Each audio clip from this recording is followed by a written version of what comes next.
Hello, everyone. Thank you for tuning in. I am Jaylee. This is JLeesCorner. This is my review for Iyanla Fix My Life Season 8, Episode 4. Okay, that came on yesterday. It was a 2 hour episode. Last week was also 2 hours. I'm assuming these last episodes they're stretching out since these are the last episodes of the series, which I don't mind, but I was like, 2 hours is so much to dissect and write down and figure out and go through.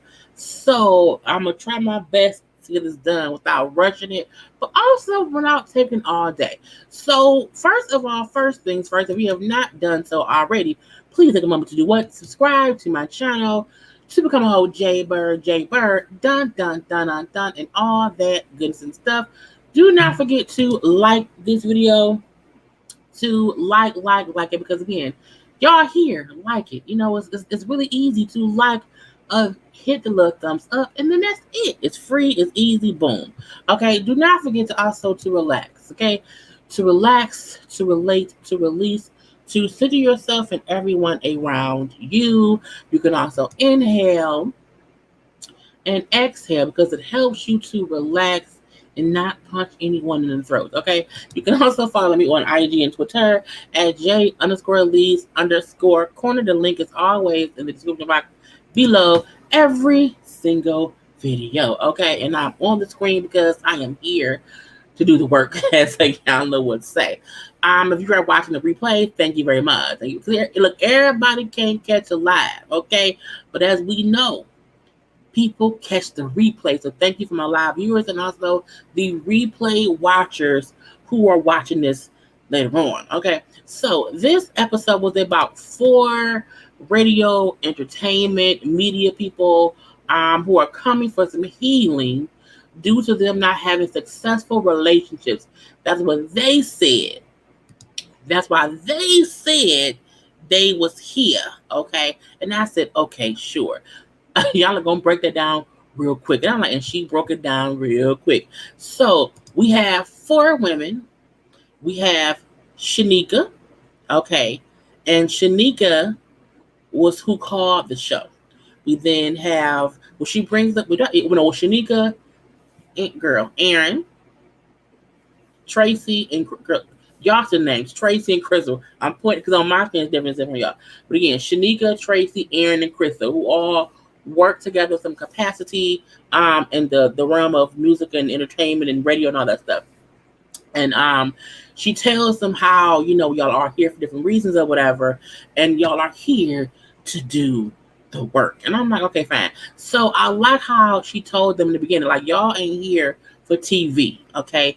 Don't be here about trying to look a certain way, be here to get the healing and do the work, because so many people will never get the chance to be here in y'all shoes getting this help from me. Because again, it is the last season of it all. Okay. Anyway, so take it serious. And I was like, I hope they will. Because Tracy had been on Love and Hip Hop, I was like, please don't let her be like trying to act a certain way. Don't do that. Like, leave it be. But that wasn't what happened. So she asked each woman, why are you here? Like, what is the reason that you are here today? And Shanika brings up how, I'm here to figure out why I keep getting into the same type of relationship. Y'all see, that was a nice rehearsed response. But what's the real reason you're here? Because that ain't true. Like, close your eyes and say what it is. And she then says, I'm here because I am tired of being used and I'm lost in what I'm doing wrong. And I was like, okay, that was a different answer. It was a good answer. Now Aaron, I drank too much water. Aaron brings up how she's there to take accountability for her actions, but she doesn't know how to do that. I said, okay, that's a good one. That's a good one. Crystal brings up how she's there because she fails at relationships. And I am asked her, well, is it that you fail or you settle? Meaning you can think that it did not work out because you didn't do something right. But if you just settle for the bullshit of it all, did you really fail? Or did you settle? And I'm like, that's a good thing. And she said, well, I feel like I failed. So I just stopped having them. Tracy says she's there because she has never been in a healthy relationship, not even, one with her mom. She's always been searching for the feeling of unconditional love because she's never felt it, okay, except from her son, but she's never felt unconditional love from anyone. And Iyanla asked her, like, what, not you from yourself? She's like, no, not even for myself. So again, it's a lot going on with each woman. So she tells them, like, I love y'all as black women, you know what I'm saying? And I have to be a representation for all women who came before me. Okay, Maya Angelou, Harriet Tubman, just all these Ruby Dee. She names all these Della Reese, all these black women who in entertainment has come before her in some sort of way, or just in life, because these four women are for women that are in the entertainment radio realm. So again, I have to represent people in my realm before me. I need y'all to do the same because y'all are going to be representing not only each other but other women of color who come after y'all. Boom, pow, pow. Y'all should be able to look up to each other and see something amazing in each other. And so far, that ain't what it is. Not in the circle. And so we get how she talked with Shanika first. And now she had them all pick wigs, and the wig was assigned to a label, power broker, a music mogul, or boss, like so different things or whatever. And they had to give their wig a name and whatnot. So that's what it was. But anyway, she brings up how she can't even really be a power broker because a power broker is someone who uses their advantage or uses their power to their advantage to get what they want. Okay, but we don't know if that's what Shanika is. Now, Shanika, the whole episode to me came off like she was just holding on to her mask of smiling as if everything's great. The whole episode, she rarely let go of her facial expression. So I can tell she's been wearing a mask for a long time. I felt that from the moment she sat down, because her face is hardened to this smile. And I'm like, that's not real life. You know, that's not how you do. Anyway, she brings up how Iyanla asked about how she was so quiet earlier when they were discussing relationships, and how each woman sees relationships. And she brings up how her parents were great. They had a great marriage or whatever. They were working towards their goals. They then manifested their goals. But once that happened and the money came or whatever, her parents' marriage fell apart. And so she sees things like once you are powerful, once you have made it where you want to be, things and relationships will fall apart. So that's her go-to mind fuck of herself, basically, that she had. She brings up her last relationship was for 7 years. They got engaged after being together for 1 year. He had a 10-year-old son or 10-year-old child, I don't know if it was a boy or girl, and she became an instant mom, even though she did not want to be a mother. Okay, she did not want to be a kid, but she brings up how she would sacrifice. She was sacrifice what she wants to help or honor or whatever the person she's with, what they want. I'm like, girl, don't do that. And then when she asked her, well, who are you when you sacrifice yourself for someone else? I'm like, that makes you a sacrificial lamb.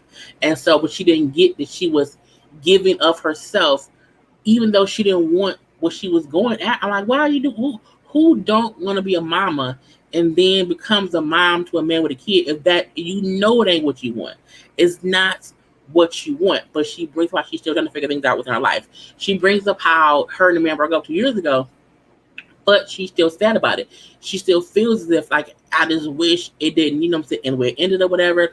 She also had a breakdown 3 years ago, and that she did not feel appreciated by the people around her. And that when she was complaining about how she did not feel like they were giving her what she was giving them, they would tell her that she was asking for too much. So again, giving of herself to other people, not getting it back in return, and just feeling overwhelmed and just depleted, basically. And then I love how she said, you put yourself in a motherly role, with this man, and yet also with her siblings, because how she helped mother her siblings, which is why she did not want children. But she, like, you put yourself in this mother role that you say you don't want. And people feel like mothers can do it all. So you put yourself in a role that makes you feel as if you can do everything because you're a mom. And then, you don't even get to be happy in what you're doing. And she's like, you're not even here to fix relationships. You're here to fix yourself, the one with yourself. And I'm like, that, come on, Iyanla. Because again, each woman came there trying to make it seem as if their only issue was the men they date, this and that. It's like, no, the issue was really with them. And then she brought up how, the reason you're by yourself is because you have to fix you first. And that's why things aren't working. And I'm like, that's very, very true. Now she then met up with talked to Tracy, and again, Tracy was I think just one season of Love and Hip Hop, um, maybe two. I know it was at least one season she was on, but I was like, it seemed too much. So she called her wig Marcia, okay, and she brought up how Marcia is feisty, self-sufficient, and a workaholic or whatever. And then she said, well, then who are you? Then who was Tracy? And so we know Tracy's like a work in progress and trying to find myself. Tracy to me comes off as she thinks about her answers first and then says them. And I think as she was talking and saying things, Iyanla was catching her up in that. Not She wasn't used to that, okay? Because again, you are saying who this person is or whatever, but who are you? I don't even know. But you just described the wig wholeheartedly, and so it was cool to see Tracy having to stop with like, damn, did I don't know who I am. I don't know what. It was like she had to realize that. And so she brings up how Marcia, the wig person, protects Tracy from being hurt. So that whole feisty, whatever person protects Tracy when times get rough. And I was like, well, okay. So she brings up how, when she gets mad or whatever, she acts out. She acts out, and she will do that instead of saying that I'm hurt and I'm in pain, because, she has to be strong for everyone. Well, who told you that? She told herself that. She made herself feel like I can't be weak. I can't be vulnerable. I have to be this feisty, strong, fighting person because I don't have anything else to lean on to be able to be soft. And so she brought up how she always saw her mom falling apart when she was growing up, and so she did not want to be that way. And I think people can mistake someone. What is it? Falling apart and expressing emotions are two different things. I feel like I never saw my mom break down ever. But I know for a fact I've seen her express hurt and pain and grief and different things that never made me feel at any point that she was weak or at any point that she was like breaking down. So I do think her life is different than mine, but I feel like parents should let their kids see them express emotion so they can see that it's normal and that you can express emotion and still move on. Like I love how Lauren London said the reason she went back to work was because she had to make sure her kids saw her working through her grief versus just sitting around and like just depleted and depressed within it. She had to show them, you keep moving throughout. So I do think that's a better vision that kids should see. You should see your parents, grieving and expressing their emotions or whatever, but also getting shit done. Okay. So she brings up how she never got love and affection from her mom, and how her mom now don't even really have a bond because she felt like her mom, you know what I'm saying, with just this person who could not withstand life circumstances without breaking down. Not my girl. That's not, to me, that isn't a reason to. I felt like a lot was left off the table of the reason she felt that with her mom. Because I'm like, how can you not be cool with your mom? Because as a child growing up, she, just was, dealing with life. So I don't know. Anyway, so she brought up how her mama's husband left him at one point. Left the mom. Like he left, and they like never saw him again. And, she never knew why he left. And that he did not say goodbye or whatever. And that's what it was. And I like how y'all explain, like, that's a form of emotional violence because no one ever sat her down to give clarity over a life changing or life altering situation, meaning she was left to interpret that in her own way. And to Tracy became he left, and it must be my mama's fault because he left and ain't say shit. So what did she do? No one explained. Well, that may not have been what it was. We're gonna leave that be. So she's like, your mom could really be Marcia, your wig, a feisty person who protects or whatever, and don't like talking about stuff. Because that's how you explain the wig lady. So they then get in her last relationship, and it's like we were together for 2 years, and we lived together. And he cheated with me. He cheated on me with a stripper, and so I packed his stuff, and I put him out, and I never talked to him again. I'm like the same thing your mama did. You know what I'm saying? Your mom was married to a man who, out the blue, was gone, and you never heard from him again. So you did the exact same thing, in some kind of way that happened in your childhood. And she never. I'm like, did you not connect the two until today? Is that what it was? And so I'm like, you do see you do see some in your mom. Like, you don't see that. You know what I'm saying? You let him leave without talking to him, the same way your mom let that man leave and did not explain it to you. You know what I'm saying? So maybe the same way your mama don't talk about stuff, neither do you.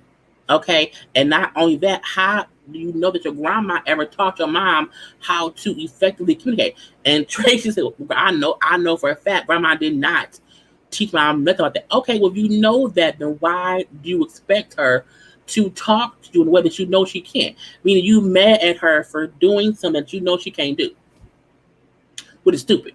And so it was funny to see the things Tracy say.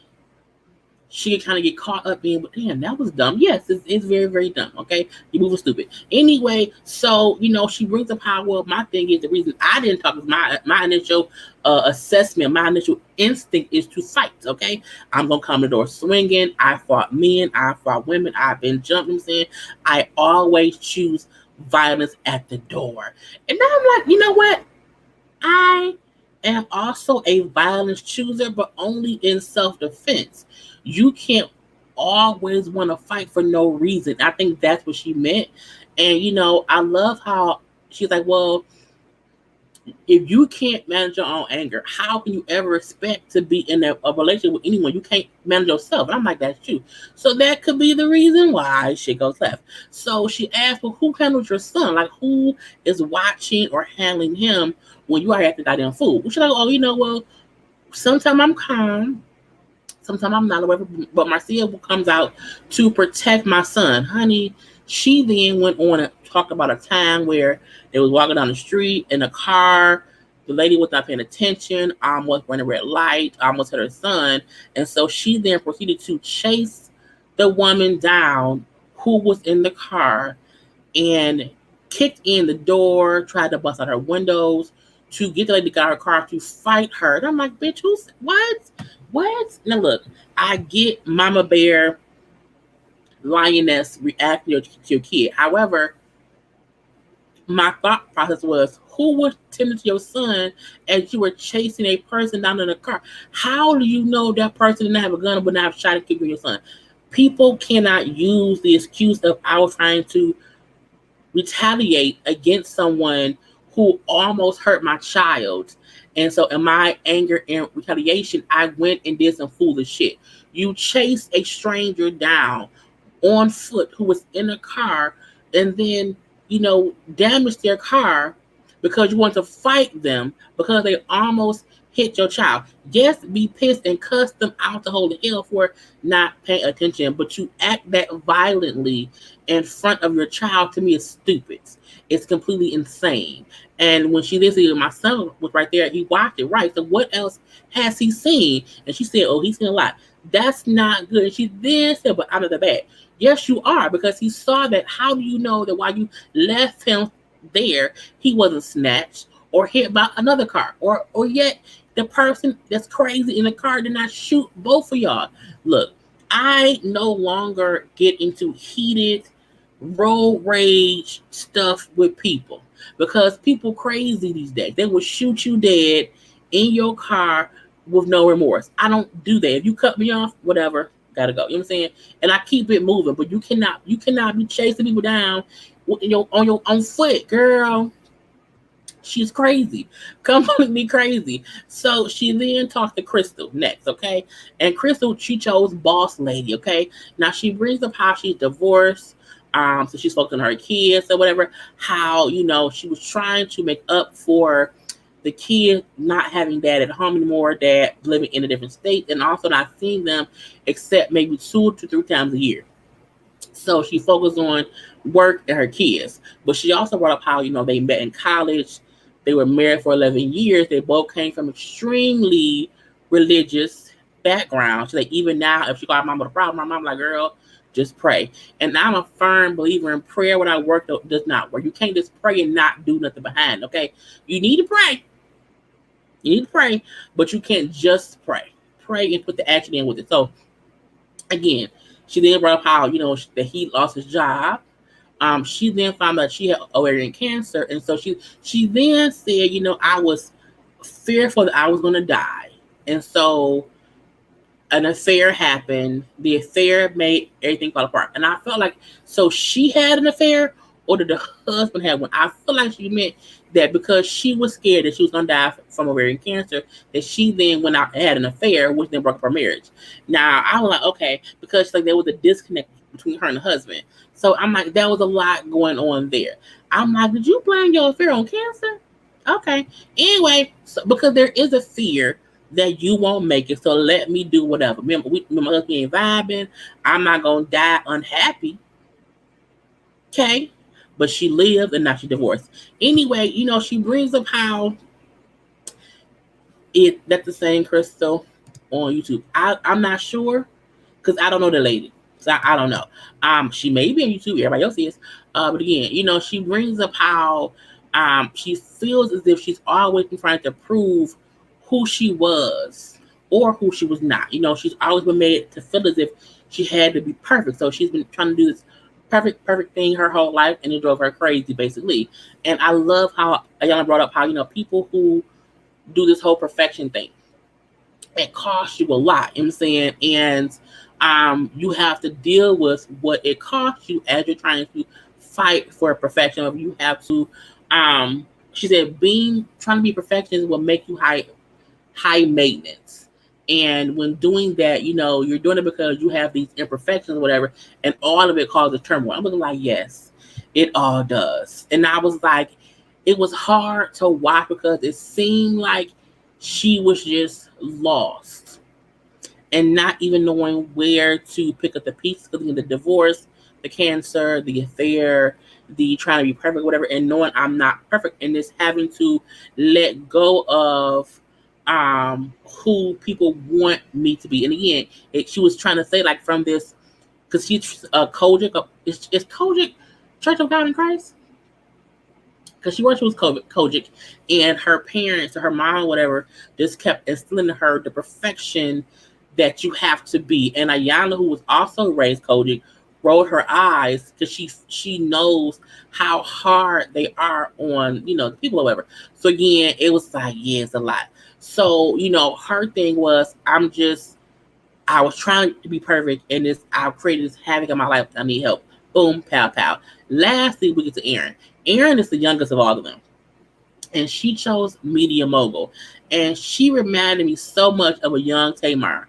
So much of a young Tamar, and I was like, that is crazy. We not, honey, look, we are not here talking about housewives. So I need you to stay on task, okay? Stay focused. We are talking about Iyanla. We not talking about Kenya or anyone else there. We're gonna leave that be. Okay. Because I'm like, we don't need to get off topic, okay? Don't stay on topic. We're gonna stay here. So, with Erin, they talk about her last relationship, and she brings up how they dated for 2 years. They met on Instagram. That after dating him, she found he was a liar. But some men are liars. Okay, but she found he was lying about different stuff. But she still moved in with him, knowing he was a liar. Okay, her lead was up on her place. She moved in with this man who was a liar. Boom, pop out. She then brought up how when he would get mad or have tantrums or whatever, he would get mad and put her out. Okay, get out. But then after he puts her out, would beg her to come back and stay. And each time he did that, because he kept doing it, each time she would come back.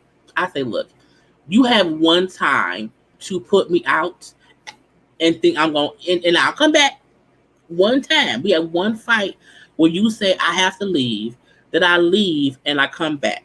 You get one. You get one. Everyone gets one get out and leave. You don't get two, three, four, five. No, no, no, no, no. After that, if you do it again, I ain't coming back. Ever. Done. Because as she brought up how he did that because he liked the control. Yes, but you knew that and allowed him to keep going with that. I was like, girl, don't do it. But when she then said she did it because she did it because she wanted stability. And because she did not want to be alone. And I was like, oh, and that's when the walls, I felt like in her spirit broke down because she brought up how her mom is in her life and that she refuses to talk to her mom. Her mom does not have her life together. Her mom had her at 15. And the fact that she then said, like, me and my mom grew up together, to me meant her mom was a mom as a child. Because at 15 years old, you're a child. You don't know how to be a mom at 15. You have to have a whole village around you to be a successful teen mom. You have to have people who are pouring into you to help you be better to do that. You cannot be a 15-year-old mom growing up with your child and it's just y'all two. That's two kids raising each other. Not gonna work. But again, the fact that she felt like the person who kept putting her out was stability to her because he then kept begging her to come back. I'm like, that is crazy, but it's her truth because in her head, that's what made sense. And again, so when we say how we came here because we failed at these relationships, it's like, no, mama, it's something wrong with you, and not in a bad way, in the way of you don't even know it yet. But I'm like, girl, you can't put me out and I keep coming. No, ma'am. No. But again, because her mama was not around, okay, all she had was him. So again, when she then asked her, well, who are you? And she was crying because she couldn't say who she was. She did not know who she was as a woman. And she, the whole time, from the moment she said how he would put her out and have her come back, she was crying the whole time. So again, that whole I'm the shit, I'm a media mogul was out the window. Gone. Over there somewhere. But I'm like, girl, bye. So they then all get together. And it was a tea time. They had like a little tea time part. Boom. Where she had them all come together and put on little gloves and hats and drink tea. It was cute. It was cute, cute, cute. But she explained to them how they are all like the same person. Okay. Y'all are all scared of the girls inside or whatever. Y'all are scared of the girls inside and also broken women with broken hearts for various reasons. And y'all can't be upset with the men y'all had in your life because y'all were barely lit and dimly glowing, so they followed your lead. So the men you picked was on bullshit because you was on bullshit up your wattage. And I said, oh, okay, here we go. So at high tea, Krista brings up how and Krista was the one who, boom, Krista. Krista brought up how people kept telling her that she was single. Oh, she's always single, always single. So she vowed, I'm going to make this marriage work. Okay? Because I don't want to keep hearing how often it is that I'm single. And I was like, see, people out here convincing people to stay in shit they ain't supposed to be in because you feel like they should not be single. And I keep telling y'all, J-Lo was single. Okay? People need to stop putting not being single as the end all be all. Because y'all be forcing shit and be unhappy. For what? If J-Lo ain't in a successful relationship and she is beautiful and rich or whatever, we all can be single for a moment in time until we are ready to do anything else. Girl. Anyway, so Tracy brings up how she thinks she's a runner. That when she meets someone and likes someone, that she then finds the reasons to argue with them to push them away. And so they all bring up how in one way or the other that they have that the men they dated will give them feedback about themselves and they won't listen. You know what I'm saying? Then I'm not gonna change who I am.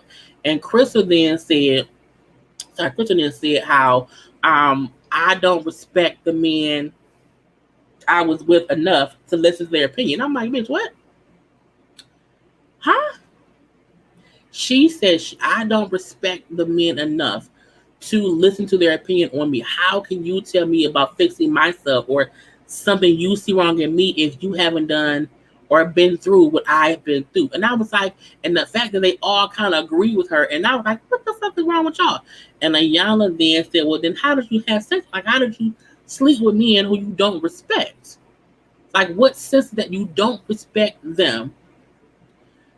Right, you don't respect their leadership to listen to them, but you still fuck them. It's stupid.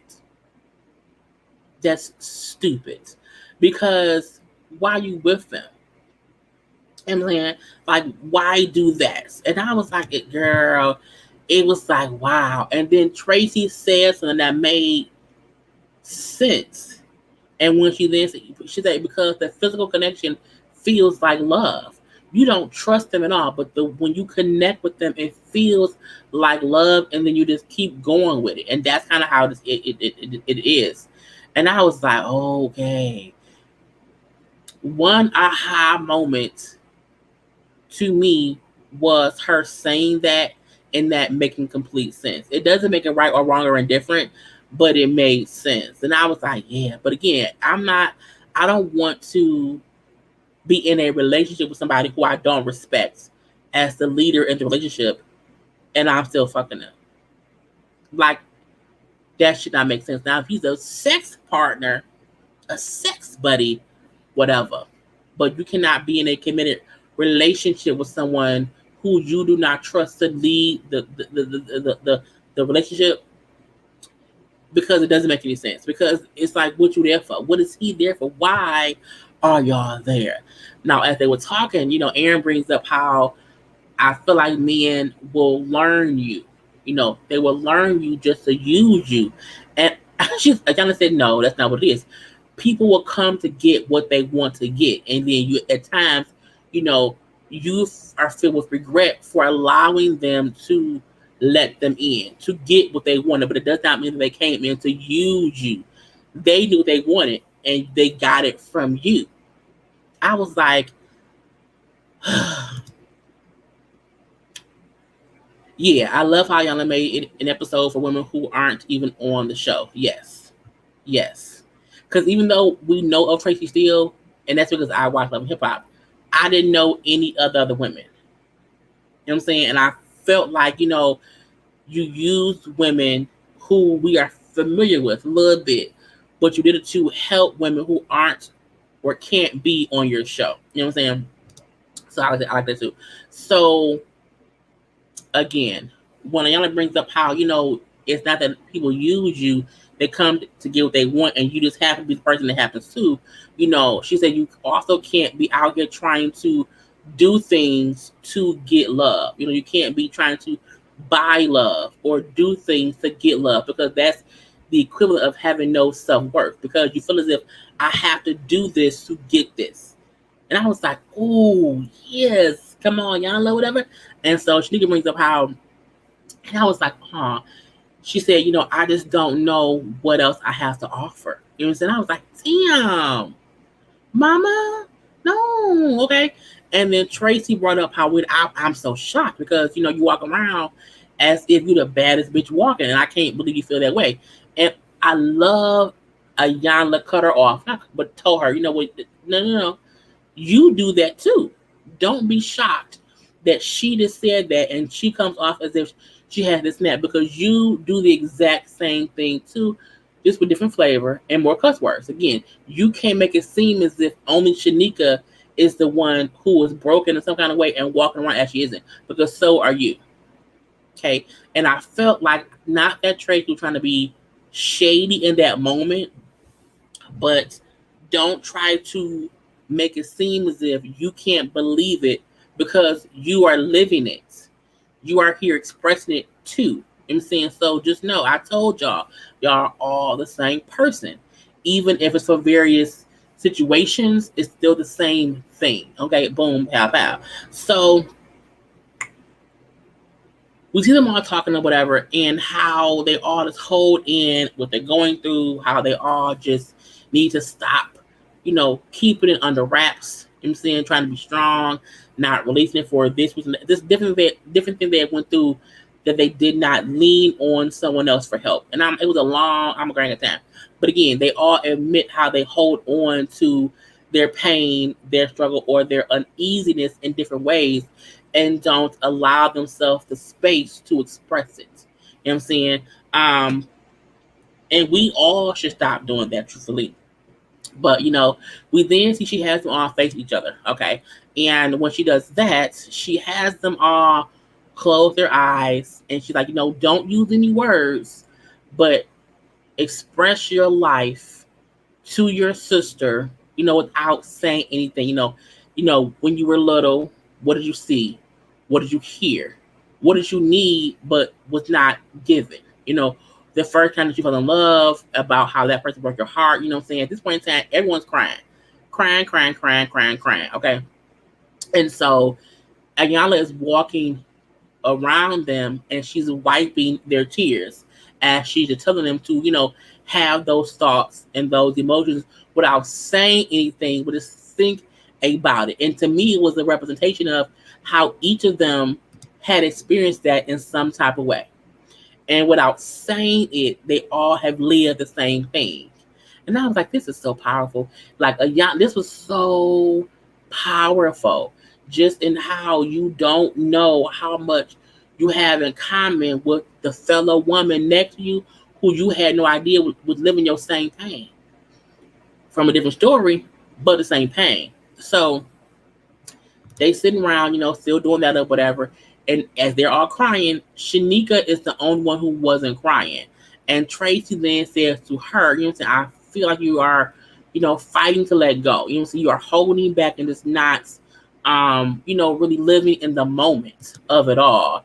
And when you look at Shanika, she does always have the same expression, a smile of some sort, and but something below. You can see something below the surface. Something's going on, and she says, like, I feel like you don't trust me, but you don't trust me, but really you don't trust yourself to just let go. And I was like, oh. And she admitted, I just don't know how to be vulnerable. And the fact that at her age, I don't know where her age is, but she's like, I don't know how to just let go, be vulnerable, and and feel this moment. And the young girl, I need some water. Hold on. But like the video, boom.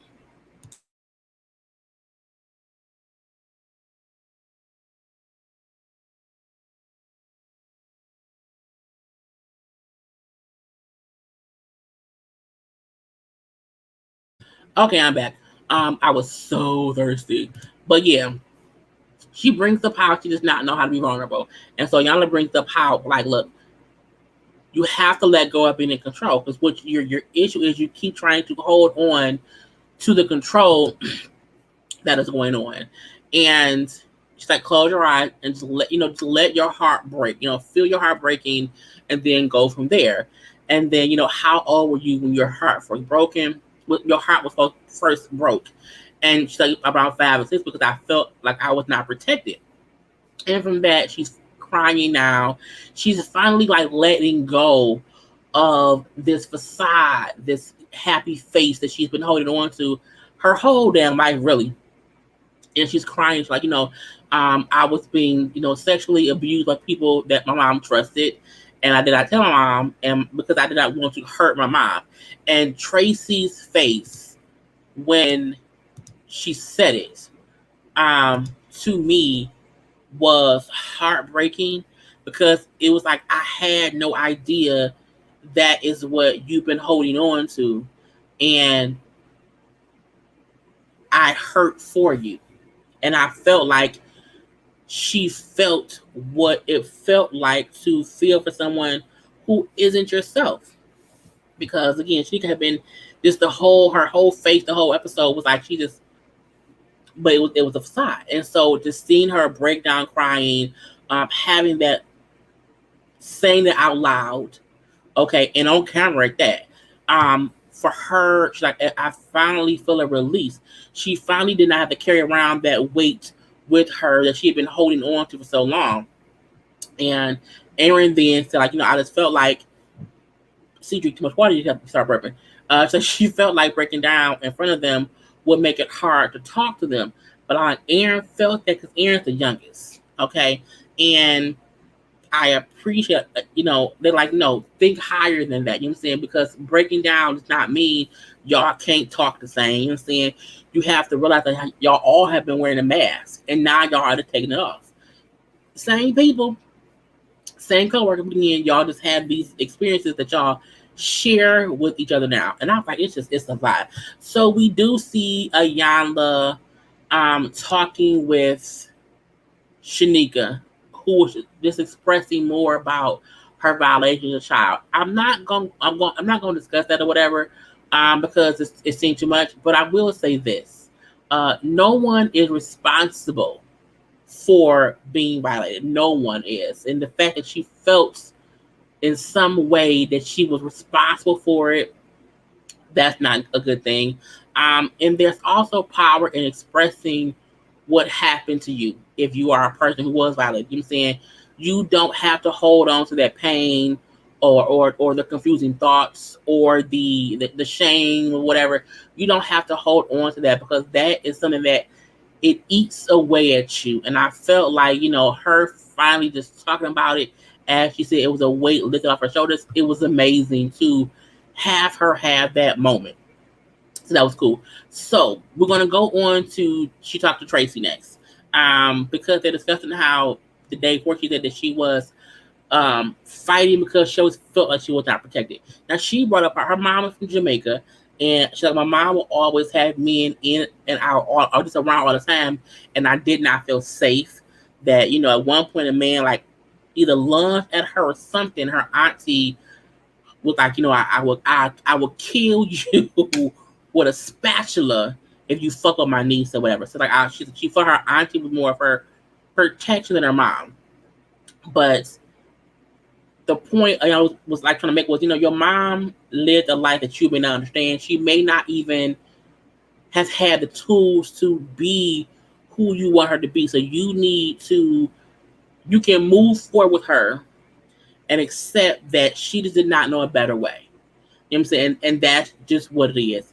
And it was like, Trace, like, that's gonna be tough. It's like, it's not your thing, because if you see things differently, then it would make things different. And have you ever even asked her how much pain she's in to even act the way she acts? And that was Tracy's aha moment, because she's never asked her mom or even thought about, my mom isn't just mean or whatever. She's in pain. She never thought about her mom being in pain, and that's why she acts how she acts until that moment. Okay. So we then see Iyanla meets with Crystal and Aaron. It's the longest episode about their moms, and she both just makes them both realize y'all are like your moms, and that can be the reason y'all have these issues. So with Crystal, your mom is closed off, kind of how you are, okay, and you feel like you're protecting her. It may not be, the best way to go about things. You don't have to be so closed off and make it seem as if she can't handle more. And with Aaron, again, her mom was 15. She had her, so they grew up together. And Aaron's issue was, my mom won't get her life in order. And, but I have my life in order.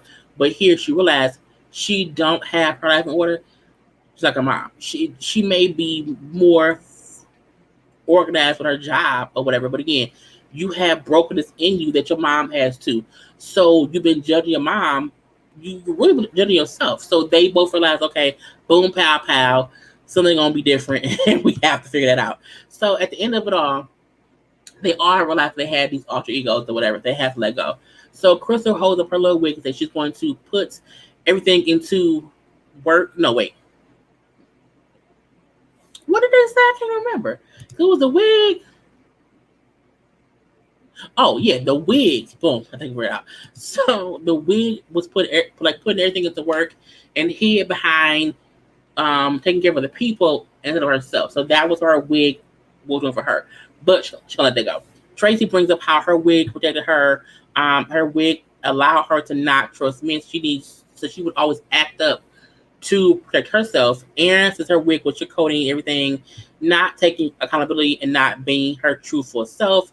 And Shanika brings up how her wig was blocking out her trauma that she tried to forget, settled for less than she deserves, overcompensated in love without requesting anything in return. And so her wig was a monster in relationships. I was like, damn.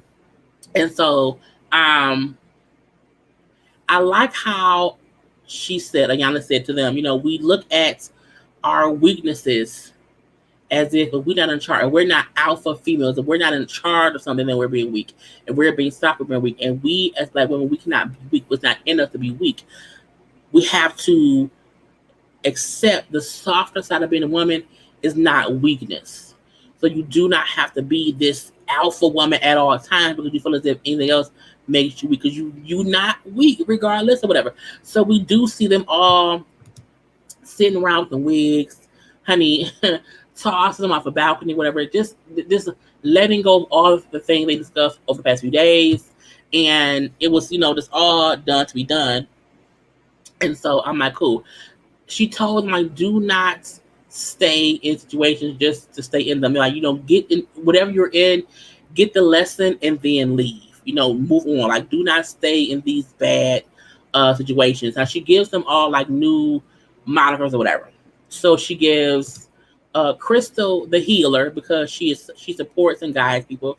She gives Tracy the warrior, and not the fighter, but a warrior who was in battle fighting for honor.